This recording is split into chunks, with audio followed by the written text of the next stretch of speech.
PSP was a great console. It had some awesome games and it was basically a PS2 for the go. Sony also had some good models that could be connected to a television and everything else. But in 2009, Sony wanted to change that with the PSPGo.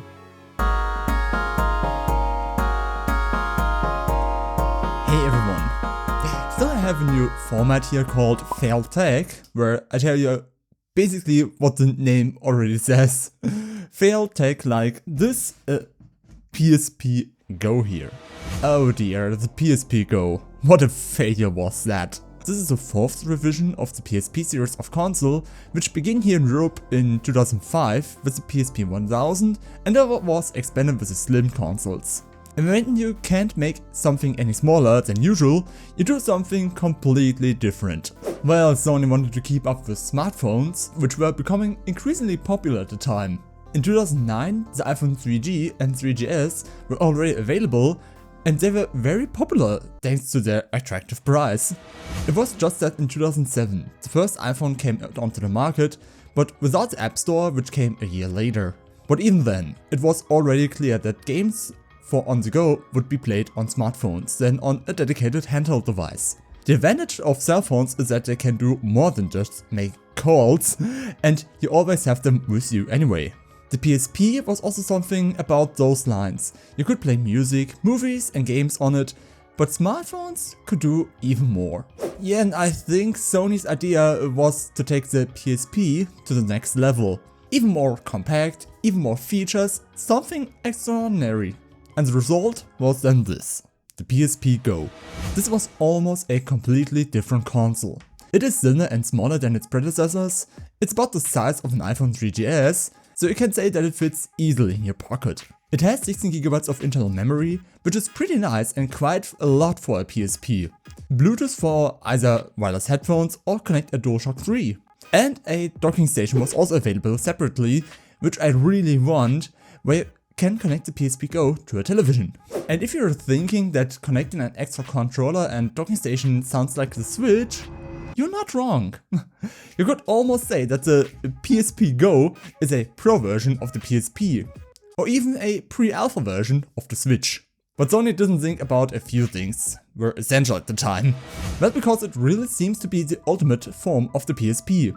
Wireless controllers, 16GB of internal memory, the same size as a cell phone, who wouldn't have been excited about that?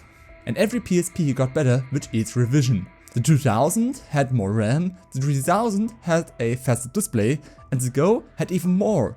Nothing could go wrong, right?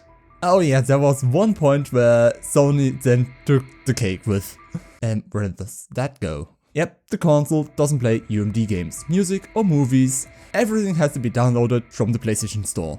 And that's not bad these days. There are also console variants that are digital only.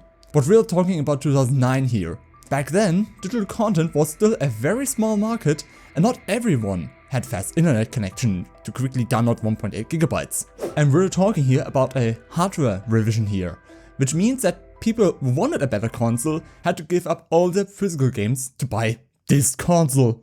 And in terms of numbers, it wouldn't have made any sense to do an upgrade. The PSPGo cost 250 euros here in Europe, which would have been around 350 euros in 2026.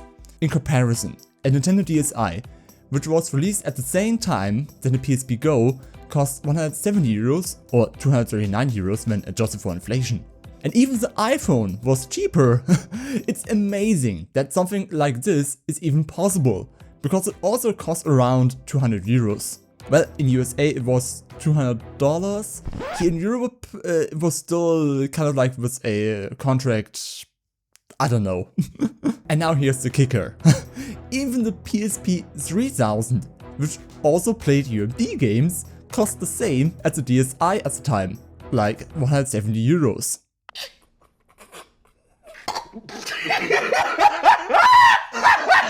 Okay, so to put it briefly, you got a console with fewer features for more money and you have to buy the games again. Does anyone see the logic in that? I think a meme is now in order here before I go into the B-roll here. What inspired you to build A PSP console without a drive? Money! Yeah, I have no idea who hired Mr. Krabs at Sony back then. Or maybe they were able to recoup the price of the PS3 at the time. So basically, the idea behind the PSPGo was there. A small handheld device that could compete with cell phones. But it failed in its implementation. Sure, it has its nice features like docking, connecting and using a PS3 controller and the 16GB of built-in memory. But at that price, you don't get anything physical. No replacement battery, and it was the most expensive compared to other hardware. PSPGo could easily be compared to the iPhone Air. It's there and there may be a few people who want it, but you're just throwing your money away unnecessarily.